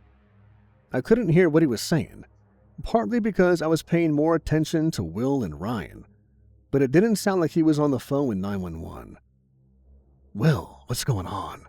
I don't think D is getting EMS. Sounds like he's talking to someone about Ryan. This seemed to draw Will's attention away from Ryan. I don't know. He was looking at Corporal D, and knowing Will was studying his body language. You see that, right? I looked up at Corporal D and watched him for a minute. He was pacing back and forth with his phone held up to his ear. Seems normal to me, I said. Then I saw what Will was talking about. Every few steps he would peer over at us, but rather than showing concern, it looked more like he was suspiciously monitoring us. What the fuck is he doing? Not sure, but something isn't sitting right. Will said before turning his attention back towards Ryan. After about 10 minutes, an ambulance and a fire engine arrived and rushed Ryan onto a gurney. They hooked him up to an EKG machine as well as an oxygen mask. I was standing with Will next to the gurney when we heard Ryan speak. I'll be okay, he said through labored breaths. Come see me in the hospital. Corporal D handed his phone to the paramedic on the other side of the gurney from us. He put it to his ear, and after a moment, I saw his eyes widen before looking at Corporal D. Bring him to, Ryan said, shakily lifting his hand to point at me. Just then, the paramedics pushed Will and I back before they strapped Ryan down to the gurney with soft restraints, the ones that attached to the rails. Ryan looked at us. I could see the surprise and fear in his eyes. What are you doing? Will asked in surprise. Corporal D looked at me, and I could see the worried look on his face. Who was that on the phone? He walked up to me and said, Jay, not now. As Ryan was loaded into the ambulance, Will tried to get in, but Corporal D wouldn't let him. After the doors closed, I could see one of the paramedics loading up a syringe. The lights and sirens kicked on and the ambulance left. A couple of the firefighters were picking up some equipment off the ground while they were getting back into the engine. I haven't seen them use a sedative like that for a while, I heard one of them say to the other as they walked back to the rig. The three of us watched as the fire engine drove off. After the lights disappeared in the distance, I heard footsteps coming from the forest behind us. You hear that? I asked. We all turned around and I shined the flashlight towards the trees. I didn't. What did you hear? Footsteps. Mm-hmm. Will growled. Will and I looked at each other. The outer fence? I asked. Outer fence. Let's go. We started walking, and immediately after stepping off of the perimeter road and onto the grass, silence. I could see Will's mouth moving, but I couldn't hear anything. I motioned to my ear and shook my head to signal to them that I couldn't hear anything. Corporal D motioned to us to keep moving. As we walked closer to the trailhead, I could see the reflection of the fence about 20 feet in front of us. After about 30 seconds of walking, I noticed the reflection never got any closer. Then my ears popped. Ugh, that fucking hurt. I stopped walking. Will stopped shortly after. Fuck, that stings. Almost immediately after Will, Corporal D stopped. Shit! We all looked at each other. Where's the fence? I turned the flashlight back to where we were walking to. I swear the reflection from the fence was just there. Even with the flashlight, I couldn't see more than a few feet in front of me. That's new. After painting the flashlight around, I saw a glint up ahead. There it is. Let's go. We started walking again. Out of the corner of my eye, I saw Will turn around. You hear that? I handed the flashlight to Corporal D and turned around, walking backwards with Will. He had already pulled his flashlight and pointed the light straight ahead. Sounded like ceremonial drumming. I don't hear anything. I squinted my eyes to try and see where Will was looking, but his light barely pierced through the void-like darkness in front of us, enough to see maybe 10 feet? You okay, Will? Yeah, I'm fine. So, you gonna tell us what the phone call was about? Corporal D dropped his head. I can't. Will stepped in front of Corporal D and stopped. His face was getting red. Bullshit! What's with all the fucking secrecy, D? I'm already in deep shit for letting the EMS show up first. Corporal D cut himself short. His eyes widened and his face showed that he let something slip. What the fuck do you mean first? I yelled. Corporal D turned towards me. Ever since I started, it feels like I need a top secret security clearance to know anything. Hell, I know even Will is keeping shit from me. I didn't even know about Ryan until today. Corporal D shot Will a surprised look. You told him about Ryan? Will looked like he was filled with boiling rage. Through clenched teeth, he growled. With this perimeter check-in bullshit tonight, he deserved to know. Corporal D sighed. Last time I checked, that's not your job to decide. So you were just gonna send him on a suicide mission? I could see Will balling his hands into fists. The look in his eyes showed he was ready for a fight. When I looked back at Corporal D, he looked dejected. Corporal, what the fuck are you hiding from us? From me? Why am I not allowed to know anything about what's been happening here? Corporal D broke. Tears flooded his eyes and he dropped to his knees. He set the flashlight on the ground and rubbed his eyes. I can't take this shit anymore. Jay, it's not what I wanted to do. I knew what Will was going to tell you the second I saw him pull you to the side. Will unclenched his fists and rubbed the bridge of his nose. D, what the fuck is going on? I knelt down and picked up the flashlight. We received a message last night. Corporal D said, pulling his phone from his pocket. He opened up the media player and pressed play. When the recording started, a female voice could be heard whispering, "It will return." It was clear. By the cadence the voice spoke with, the voice was saying each word separately and not as one sentence. The voice grew louder. "It will return." A male voice could be heard joining the other one. They spoke louder. "It will return. It will return." It kept repeating the same thing as the female voice. "Jay will die." Both voices grew louder. "Jay will die." The male voice started chanting, "It will return." As the two voices chanted their respective phrases, a familiar voice spoke. "Rule number 5, Will. I'm not taking you down with me." All three voices stopped. There was silence for a minute. Will and I looked at Corporal D, who held up a finger, signaling, "Hold on, there's more." Then a distorted voice in the recording broke the silence. "Rule number 5. The same voice came through again, this time more distorted than the last. "Rule number 5. Again it repeated, but this time the voice was so distorted that all we heard was 5. The voice had lost all familiarity by this point and sounded demonic. After another long pause, a chorus of voices came through, too many to attempt to count. "It will return." Just like with the first voice, each word was emphasized as being on its own, not a part of a sentence.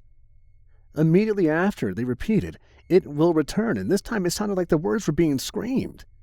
The chanting continued again, but again the voices grew more distorted. The voices continued to scream, "Will return." This time it was clear. They were telling Will to return. The screaming coming from Corporal D's phone abruptly stopped. The familiar voice spoke again. "Jay will die." It sounded like they were crying. It was cut off and replaced by the sounds of someone taking a beating. We listened in silence to the sounds of someone getting the shit beat out of them. The recording ended with the sound of ceremonial drumming. I could barely make out the sounds of chanting over the drumming, but could not understand what they said. Corporal D put his phone back into his pocket. "How did you get that?" Corporal D looked up at me and said, I honestly don't know. I was looking through old pictures on my phone when I got home yesterday and saw it on the recent files folder when I opened up the gallery. I thought it was some sick joke when I first saw the title. Ryan was the warning. Warning for what? No clue. I knew there were no follow-up questions either of us wanted to ask, not right then at least. Who was on the phone, D? I played the recording for the admins this morning. They told me to call them if anything happened tonight. I was ordered specifically to not call for EMS if anyone got hurt outside, or if anyone was found alive. Those motherfuckers knew what was going to fucking happen. They fucking knew we'd find Ryan. Fucking hell, I sighed. I looked over at Will, the rage filling his face again. I expected him to yell, but he didn't say anything. After a brief silence, Will finally spoke. That was Ryan's voice. We all looked at each other, then at the ground. We stood there in silence for what seemed like an eternity, digesting what we had just heard. I broke the silence. How long does it feel like it's been since we started the check? I'm meaning before we found Ryan, too. Don't know. Maybe 45 minutes? Feels like we've walked at least a mile, too. My guess would be maybe 2 miles minimum. I looked down at my watch. According to my stopwatch, it's been Jay will die. It echoed from all around us. It was the same voices from the recording. I could hear the sounds of footsteps in every direction. I panned the flashlight in a circle. What the fuck? From what I could see, we were in a clearing. Tall pine and Douglas fir trees formed what looked like the start of a ring around the grass. Off to the left of us, I saw something coming out of the ground. What's that? We walked over to what was clearly a sapling. Looks like a yew sapling. The footsteps grew louder around us. The voices returned. Jay will die. The sound was deafening. I could feel the ground shake as the drumming started. A female voice whispered, "It has returned." This time I didn't hear the voice. The voice was in my head. He returned. The message was in his blood. Then there was silence again. No footsteps or chanting or drumming. What does she mean? You heard it too, huh? Same here. There's something else I'm not supposed to tell you. More secrets? Shocker. What is it this time? You remember that sample I took of the writing on the window? It came back positive for blood. I kind of figured that one. Well, the DNA test came back too. It was Ryan's blood. We all looked at the tree in front of us. What kind of sick fucking game is this? Who pissed off the land spirits? I have no clue. What are land spirits? I asked. In old native folklore, they're child-sized creatures that look like humans. Only difference being, if you're unlucky enough to see one, the longer you look at them, they start to not look human. Just as Will finished talking, the flashlight died. Fuck, I said. I tried to turn it back on, but it was no use. Flashlight is dead. How long till sunrise, Jay? I looked at my watch and saw it was 2 a.m. 7 hours, I think? It's 2 right now. Luckily, the trees don't block the moonlight in this clearing. Maybe we should start to head back. There's not much light, but it's better than nothing. The footsteps started again. This time they sounded like they were right on top of us. I felt a sharp pain in my head before everything went black. When I woke up, I was lying next to Will and the sun was up. I sat up to see blood covering us both. What the fuck? Will sat up and looked around. Where's D? I stood up and rubbed my eyes. All I could see was Will, the sapling, and blood everywhere. "Corporal D!" I yelled. Jay, he's gone. With the sun out, I could see the entirety of the clearing. It was a perfect circle. The tall pine and Douglas fir trees I saw at night lined the grass, creating a perimeter. Whoa. Will and I turned and looked at the sapling. J. Will was carved into the trunk. It's missing a word. Will looked at me. Die. Will looked back at the tree and studied it. After a couple seconds, he turned around and looked at the blood in the grass. Holy fuck. When I turned around to look at what he saw, I felt a shiver run up my spine. The blood next to where we woke up formed the letter D. I looked all around, searching for more letters, but saw none. What does this mean? Will was staring back at the markings on the sapling. Jay will die. I heard him whisper. He mumbled something to himself and then looked at me with horror and excitement filling his eyes. Jay, I figured it out. Figured what out? Ugh. How the fuck did I not see that sooner? What? Will, what the fuck is it? D. Okay, I said. Will looked at me frustrated.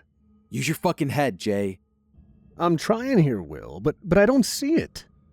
Die. Fucking hell, man, that's a little harsh, don't you think? I asked, laughing nervously. I was starting to think Will had finally lost it. For the love of... Jay, spell die. D-I-E. I don't get... Then it hit me. Corporal D. When they said Jay will die, they weren't sending me a threat. Exactly. They were saying D is gonna die. It wasn't a message. It was a list. That's why it was missing from the tree. You and me are still here. That means... Will and I both hung our heads. Will knelt down and picked something up off the ground. They led us here. He said before handing me a piece of metal. It was a fence pole cap with a strip of reflective tape on the top of it. This must be the glint I saw last night. I'm sorry, D. I hope it was painless. I thought back to last night, right before everything went black. I felt the back and sides of my head. That's strange. Will, check your head. Will felt his head. Huh. For something or someone to have knocked us out, wouldn't there be a lump or at least a painful spot? Yeah. I feel nothing. Me either. Looking back, the pain I felt right before going black felt more like a sharp headache. Like a pain in my head instead of on my head. Same here. Let's get the fuck out of here before it happens again. I looked at my watch. According to the stopwatch, it says we've been gone 12 hours. Will pulled out his phone. Mine says 4 hours. Jay, what time do you have? I looked back down at my watch. Mine says the same. How's the sun out then? We need to go. We can talk about it later. I saw Will's eyes following something behind me. Yeah, let's go. I didn't care to see what was coming. We both started running. I hope this is the way we came in. We reached the tree line and had to slow down to avoid tripping on the roots. I could hear a blood-curdling scream coming from the clearing behind me. Neither of us turned around to look. We just kept running. After a few minutes of running, we were out of the forest and back to the perimeter road. That shouldn't have been that quick, I said, while we hunched over trying to catch my breath. No, it shouldn't have been. I put my hands behind my head and looked up at the sky. When I opened my eyes, I expected to see blinding sunlight, but it was dark. Either I'm blind or it's still night. You're not blind. We are right back where we found Ryan. Guess we picked the right direction, I laughed. I looked towards where the emergency vehicles were parked earlier. Something feels off. Yeah, I feel it too, Will said. Out of instinct, I radioed to control that we had completed our check and we were heading back in. Will pulled out his phone to turn it off. Huh. Do I even want to know? I looked at Will as Control's response came through my radio. Control copy. Perimeter check complete. 2320. As we walked back to the officer entrance, we were stopped by a black SUV. The driver window rolled down and I could see a man in a suit look at me and Will and said, Get in. We heard the click of the doors unlocking. Who are you supposed to be? The man pulled out his wallet and flashed us his ID badge. DHS Supernatural Investigations. Agent Hill. Will and I looked at each other. Let's not keep him waiting. We already have a fuck ton of questions to answer. Don't feel like getting thrown in cuffs while they ask. Will opened the door and we got inside. The driver rolled his window back up and locked the doors before driving off. We've got a long drive and you guys have been through it tonight. Get some sleep. I felt like I was having a panic attack. When I looked at Will, he seemed calm. You been through this before? Once, he said, before settling in and laying his head back on the headrest. Get some sleep. It'll be okay. I looked out the window and looked at the night sky. After a while, I fell asleep. I still have gaps in my memory from when I fell asleep to when I woke up 2 weeks later.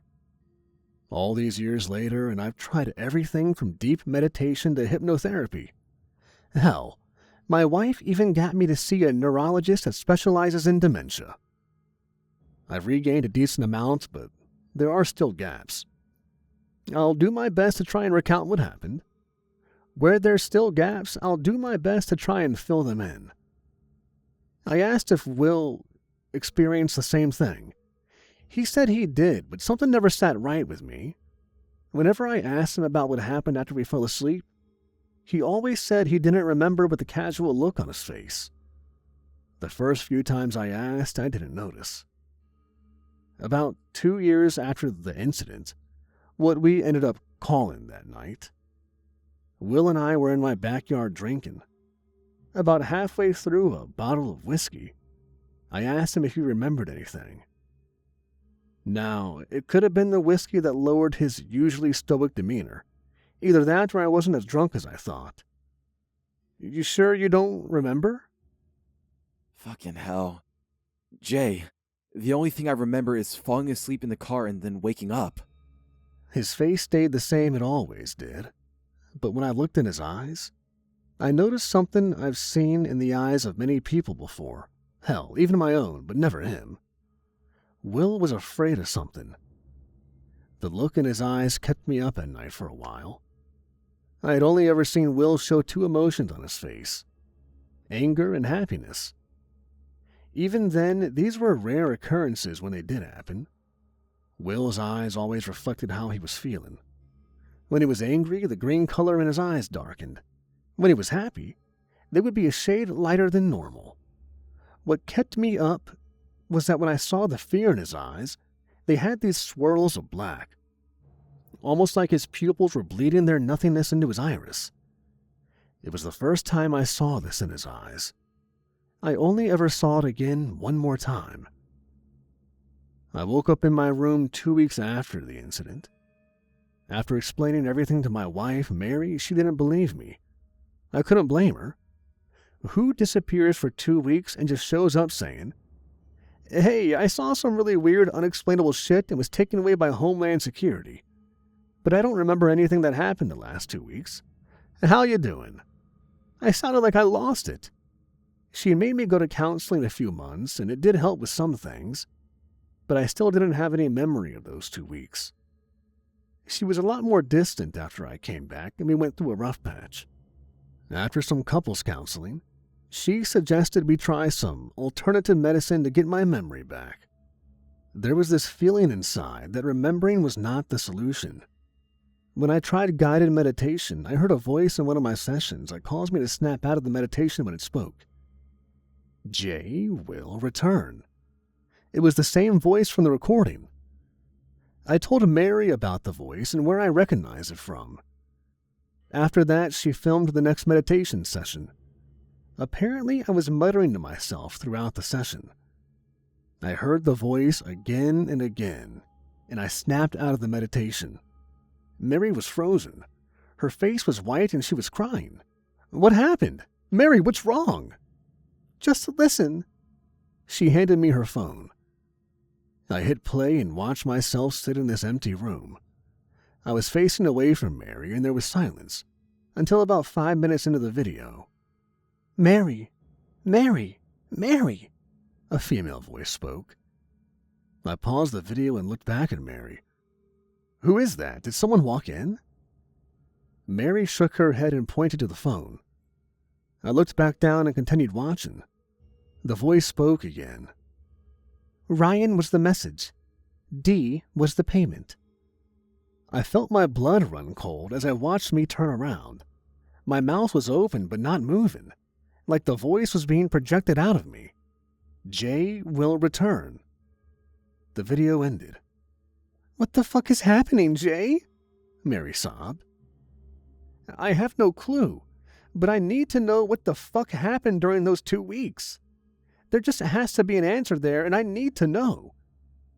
Mary nodded and buried her face in my shoulder. We agreed that meditation wasn't working for regaining memory and did more to scare us than help. She convinced me to go to a neurologist that specializes in TBI, dementia, and amnesia. They ran some tests, but I came back as normal and they said they couldn't help me. After that, she got me in to see a hypnotherapist. I was skeptical, but desperate enough to try anything. The thing that's cool about hypnotherapy, at least the one I went to, is that they have this whole professional video recording set up, and you get the option to keep a copy of the recording of your sessions. Of course, I opted to get a copy of all the recordings. They also come with a professional transcript of everything. The following is a transcription of my first session. Carrie. It is June 2018. My name is S. Carrie, clinical hypnotherapist. Licensed in hypnotherapy in Illinois State. License number 302456. State your name for the record, please. Hi, my name is H.J. Okay, now that we have the introductions out of the way, what's been going on? I went through a pretty traumatic event about 6 months ago. I was gone for 2 weeks, and I don't remember anything that happened during that time. So the goal is to remember what happened in those 2 weeks? Yes. I think I can help. Although, I do have to let you know that I cannot guarantee anything. Understood. Are you ready to get started? Yeah, I am. Good. Today we're going to start with what's called regression hypnotherapy. This should help us with revisiting those 2 weeks and hopefully bring back some memories. Sounds good. Go ahead and get comfortable. You can lie down or remain seated. Whatever puts you in a most relaxed state. Jay lies down, then sits back up. Okay, I'm ready. Good. Now I want you to lay your head back and focus on the ceiling tile. Okay. Jay lays his head back. Like this? Yes. Now, take a deep breath and hold it in. While you breathe in, I want you to think back on a time when you were most relaxed. And breathe out slowly through your mouth. And while you breathe out, I want you to relax your body. Breathe in and hold. Now I want you to close your eyes and picture that time when you were most relaxed. And breathe out slowly. Feel yourself sinking into the couch. Jay has let his arms drop to his sides. Good. I'm going to count backwards from 10 now. Breathe in and hold. 10. Breathe out slowly, relaxing deeper into the couch. 9. Breathe in and hold. 8. Breathe out slowly. Feel yourself falling into a deep sleep. 7. Breathe in and hold. Breathe out slowly. 6. Breathe in and hold. 5. In and hold. 4. And out. I want you to picture the last thing you remember before the missing 2 weeks. 3. Now when I get to 1, you will put yourself back to that memory. 2. In and out. 1. Can you tell me where you are? I'm in the back seat of this blacked-out SUV, staring at the stars through the window. Good. Now take me back to the end of that drive. Where are you now? I'm in a concrete room sitting at a table. Is there anyone in the room with you? No, I'm alone. Looking around, there's a pane of glass on the wall to the right of me. I can hear the hum of a speaker system, but no voices. Just breathing. Are you able to move around? I think so. Fuck! What's happening now? I heard the door handle. I think someone's coming in. Jay is now looking at the door to the office. Who are you? Jay is turning his head as if he's watching somebody walk from the door to in front of him. What do you want from me? Where's Will? And more importantly, where the fuck am I? Who are you speaking with? That doesn't tell me shit. Who the fuck are you? Jay blankly stares at Carrie. Jay. Jay must remember. Jay will return. It has been noted as important by the hypnotherapist to specify that Jay's mouth was unnaturally wide open while a voice spoke through him. What the fuck are you? Unintelligible screaming. End of Session 1. The footage abruptly ended after I screamed, and I don't remember any of this. I think Carrie just wanted me out of the office because when I came to, she was shaking and wouldn't answer any questions I had. After a few weeks of avoiding my calls and always being out of office, when I went in person to the office, Carrie called me. All she said when I answered the phone was, Tomorrow, 2 o'clock. Get rest and plan to be out of work for a couple of days. I called the jail and let them know I was going to be out sick for a couple of days. Mary drove me to Carrie's office and we walked inside. Hi, checking in for my appointment? Last name Jay? I said to the woman at the front desk. Carrie sat up from the chair and looked at me and Mary. Her eyes were bloodshot and her hair was disheveled. She was rough. You are the only appointment I have for the next week. I've been reviewing the recording from your first session over and over again. I spoke with my mentor and sent it for review to multiple different experts. Mary and I shared a look of confusion. Carrie, what are you talking about? I don't remember anything from that appointment. Mary had the same voice I did. Same messages I got too.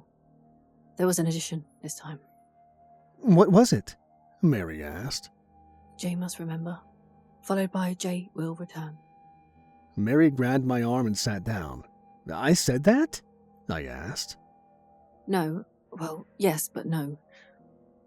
It was just like the meditation video that Mary showed me. You opened your mouth, but something spoke through you. Well, what now? Right. Well, like I said, I spoke with a lot of people since our last appointment. We're going to try something different. I'll try anything at this point. We're going to do what my mentor referred to as a marathon session. Normally, sessions are only supposed to last about an hour, maybe 2. Carrie said, while digging through notes scattered on the desk in front of her. This is going to be multiple 4-hour sessions. Essentially, we aren't going to stop until we get to the end of those 2 weeks. Let's get started. I'm ready now. Mary gave me a hug and a kiss before leaving. Just call me when you're done. She wanted to stay, but Carrie insisted she go. After she left, Carrie led me into her office and we got started. Only took 4 sessions, but now I remember mostly everything. After waking up in the interrogation room, a man in a suit walked in. Officer J, glad to see you're awake. What do you want from me? Where's Will? And more importantly, where the fuck am I? The man sat down in the chair across the table. I'm nobody. Your friend is fine. Probably having a nice nap. All you need to know is that you are safe. He put a folder on the table in front of me and pulled out a notepad. I have a few questions for you. How you answer them depends on how quickly we can move on with our investigation, and you can just forget about all of this.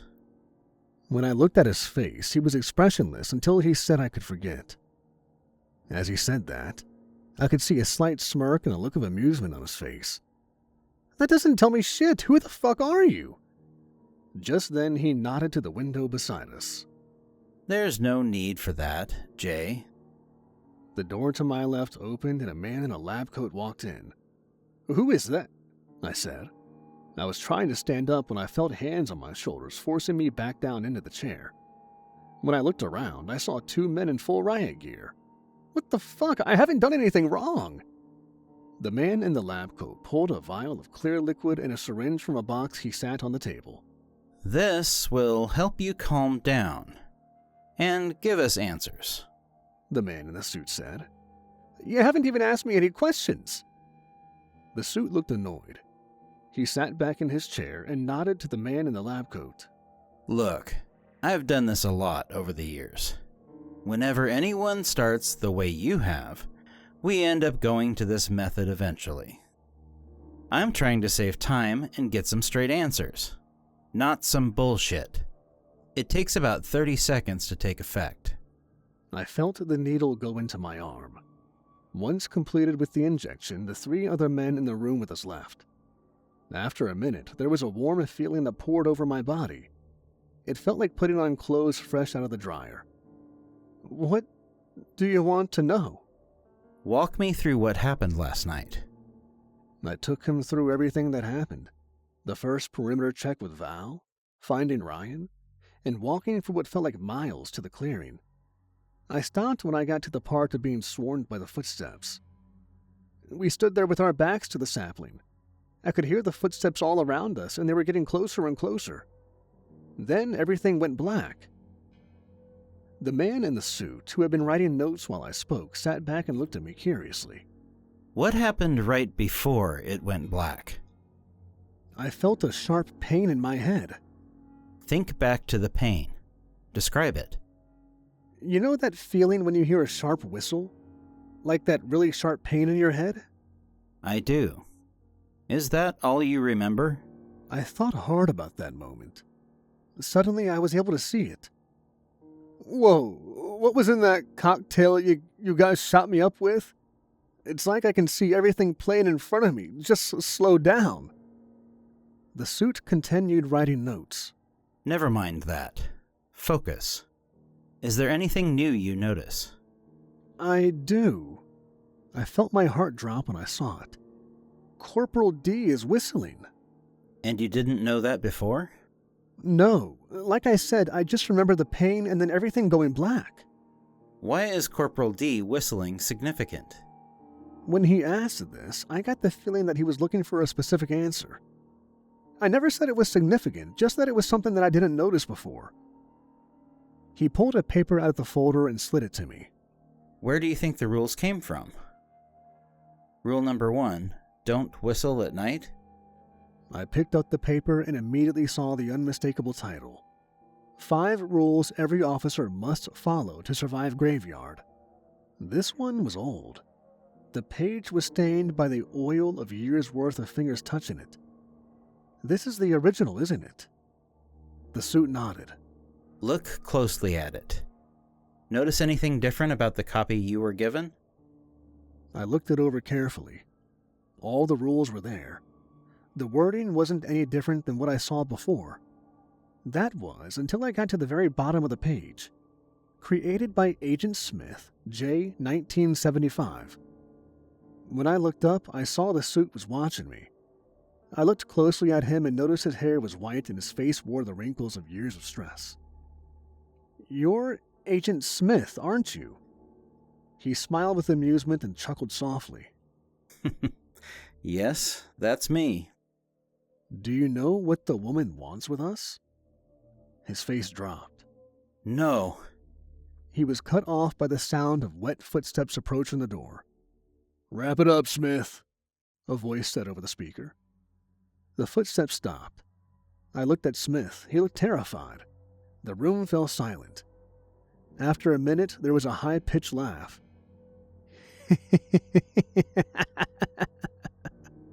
Immediately after, there were 2 loud smacks on the wall by the door. "Jay will return," the voice spoke again. Smith looked at the window. Fuck! Get us out of here! The lights went out. In the room, there was only the faint red glow of the security lights pouring through the doorframe. "Smith, what the fuck is going on?" I don't have time to explain right now. We need to leave. Let's go. Smith motioned to the window. "How are we?" I was cut off by the sounds of screaming coming from the other side of the door. "Jay will return," the voice continued. That's when we saw the shadow of the legs standing at the door. There was a loud bang on the door, and to our horror, when I looked at it, there was the bulge of a dent in the metal. Another loud bang and the door shook. I looked at Smith, who was desperately trying to break the glass. Through the darkness, I could see figures on the other side doing the same. "I don't think we have much time, Smith. That door can't take much more," I said, panicking. Another bang, and the door bowed at the top, and I could see the ceiling tiles just outside were coated in blood. "Jay will return," it spoke again. I grabbed the chair I was sitting in and began smashing the window with it. There was another loud bang on the door. I looked back to see the damage and noticed that the door was almost open. Smith grabbed the other chair and looked at me. On the count of 3. Ready? I nodded. 1, 2. Smith said while holding the chair up. We both yelled 3, swinging the chairs with everything in us. The window shattered. Bits of tempered glass covered the floor.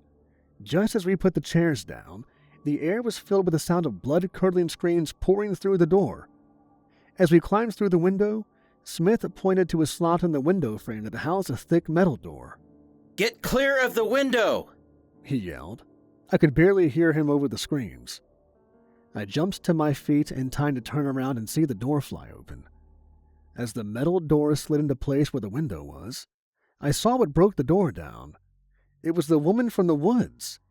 "Jay will return!" she yelled as she bolted to the window. The speed she traveled at was unnatural and quicker than I could process. She was already at the window. Smith grabbed me as the metal slammed shut. Smith yelled, "Let's go," and I turned around and ran with him and a group of people through the door behind us. "Jay will return!" the woman shouted. I looked over my shoulder to see her standing in the room we just came from. "What?" I stammered. "How?" When I looked back ahead, I saw everyone else had stopped. Before I could react, I ran into Smith. He didn't even budge an inch. It felt like running into a wall. "Shit, why did you stop running?" Everyone was standing in the middle of the hallway. I looked around and counted 4 people, 3 men and a woman, all in suits. They were all frozen and shaking in fear. "Jay, don't run," the woman in the suit said. I looked straight ahead and saw that the woman was standing 10 feet in front of us. Something felt off. When I looked past the woman in front of us, I saw what caused the 2 thuds on the wall earlier. "Oh my God," I said. The 2 men in riot gear that held me down earlier were pinned to the wall on either side of the door. The woman had taken their batons and driven it through their chests and into the wall, holding them up about 2 feet off of the ground. They were cut up to the point of almost being unrecognizable. On the wall above the door, written in their blood, was, "Jay will return." "What do you want from me?" I yelled. Immediately after, every light flickered and went out, one by one until it was pitch black. "Where's the emergency lights?" one man asked. There was a deafening scream, followed by the sounds of footsteps. It was the same footsteps I heard in the clearing. "Jay will return." The lights came back on with a loud click. The woman was gone. Who's still breathing? "I am," I answered. When I looked around, though, it was just me and Smith. "Where's everyone else?" The 2 bodies were still in the wall in front of us, but there was no sign of the group we were just with. No clue. There's not even a trace of anyone else. We walked around the corner and heard coughing. "You hear that too, right?" Smith nodded and opened the door to his left. Hey, you okay? The room was dark and I couldn't see who Smith was talking to. Who is it? I asked. Just then I saw Will walk through the doorway. Holy shit, you're alive? Will asked. Why would you think otherwise? The woman broke down your door. All I could hear after that was screaming. When I finally got out of the room, she had just finished with the 2 standing guard. I closed the door and tried to hide. Next thing I knew, Smith here opened the door. Great reunion, but we need to fucking go. We followed Smith through the maze of hallways and doors. We finally arrived at a big red one. Is this the way out? Yeah. Smith said. He walked over to a panel on the side of the door and pressed a button. Let's hope it's not on lockdown. A siren alarmed and then the door began to open. When the door opened enough to see outside, my stomach dropped. There was a dirt trail leading from the door into a dense forest. What in the fresh hell is this? Will asked. The light from the room we stood in lit up the trail of blood that started at the door and led off the trail and into the woods. I heard a voice in my head, Jay will return. I looked at Will and could tell by the look he gave me we received the same message. As we stepped through the door, I woke up in Carrie's office. Holy shit! That was pretty intense. Carrie said. She was shutting off the camera. You were under for about 3 hours. Why didn't we go the full 4? Give me 1 second. I need to pull up the footage to see if the camera picked it up. Okay. She pulled up the last 10 minutes of the recording. All was normal. I was talking about what I was seeing. Jay will return, the woman's voice whispered. It was faint, but clear. Unlike last time, there was no evidence it came from me, and the camera covered basically the whole room, including Carrie. It was clear she didn't say anything. That wasn't you, was it? I asked. Of course not. Just as she put the camera back, we heard the voice again. Jay must remember. We froze and looked at each other. The room went dark, and I could hear the faint sound of drumming coming from somewhere inside the room. It went on for what felt like eternity, but in reality was only 10 minutes. The lights came back on, and I saw Will standing in the doorway of the office. His eyes were rolled back, only exposing the whites of his eyes. His mouth hung open, and he walked with unnatural and jerky movements into the room. Jay will return, Will said in a voice that wasn't quite his. What the fuck, Will? What's wrong with you? The lights went out, and I heard a hollow thud on the ground. When the lights turned back on, Will was gone. I looked at Carrie and fell onto the couch. Carrie sat on the ground against the wall. We agreed to take a short rest before starting the next session. Hey, Jay. You ready? Carrie's voice woke me up. I sat up. How long was I out? Carrie was setting up the camera. 2 hours. Can you go and make sure the front door's locked? Yeah, I said. When I walked into the lobby and saw that it looked completely normal. The door was already locked. Hey, was the door already locked? I yelled behind me. Yeah. I locked it after Mary left. Why? It's still locked. The silence was deafening. We both knew what we saw and what this meant. I'll check back here. Can you walk through the front areas and see if there's any sign of Will? I immediately got to work checking the windows and the door, just in case I missed anything on my first glance. Yeah, I made my way to the front desk. Everything was as it was.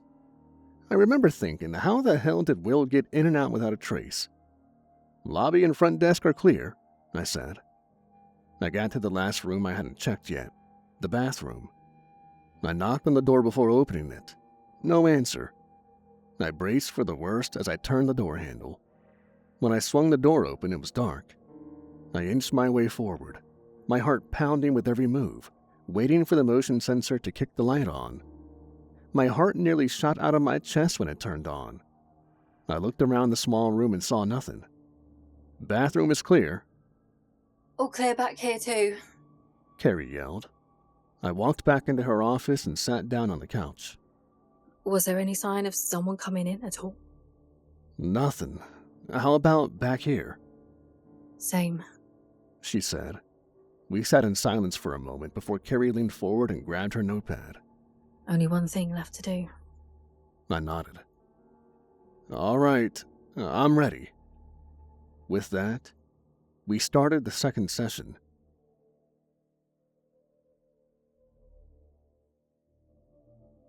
Hey everybody, Kevin here from Nightmares Nightly. So, sorry to leave this one on a bit of a cliffhanger there. This story is about a 4-hour story, and while y'all know that I don't like to do part 1s, part 2s, anything like that. I did them years ago, I stopped a long time ago, I don't like to do them anymore. I hate them as a viewer, as a listener myself, but this is about a 4-hour story, and whenever I post anything longer than, 3 hours, it doesn't get a lot of clicks. This story has taken 40 hours or more to put together with 8 different voice actors, so I want this video to get the most amount of exposure as possible, and that 2-hour mark seems to kind of be the longest people like to click on videos for the most part, because once it gets longer than that, people think they're compilations or something, and they don't want to click on it because they don't read didn't read the title, but they see how long it is. Oh, 4 hours must be a compilation. Not going to listen to that. Then they don't click on it. Then YouTube takes that as a signal, and then they say, okay, don't show this to more people, which really sucks and kills the video. So I have this. I'll release the second part probably in about a week or so. And then, a couple weeks after that, I'll release the whole thing put together. So bear with me here. I appreciate you guys. Thank you so much for watching, listening. If you did enjoy this story, please share it, subscribe, leave a comment for me, help boost its visibility in the algorithm. This video took a long time to put together. Part 2 will be out soon. You won't have to wait too long. And then, like I said, I'll put the compilation out. But I appreciate you guys listening. I hope you like the story. And we'll be back soon. And as always, thanks for listening, everybody.